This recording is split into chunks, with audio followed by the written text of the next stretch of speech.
Հատուկ նշանակության լրացուցիչ զորքեր են կենտրոնացվել Վրաստանի նախագահական պալատի մոտ, որտեղ ցուցարարները ջարդել են երկաթե ճաղավանդակներն ու ներխուժել պետության ղեկավարի նստավայր։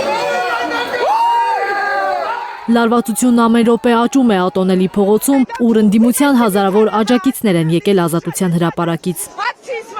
Պատրաստվում ենք վերցնել նախագահական պալատի բանալիները։ Դա կլինի առաջին քայլը, հայտարարել է բողոքի ակցիայի կազմակերպիչներից մեկը, նախկին գլխավոր դատախազ Մուրթազ Զոդալևան։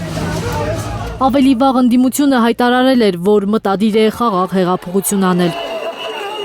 Նախագահական նստավայրի մոտ ոստիկանության հատուկ ստորաբաժանումները արցունքաբեր գազ են կիրառել ու ջրցան մեքենա են գործի դրել ցուցարարներին ցրելու համար։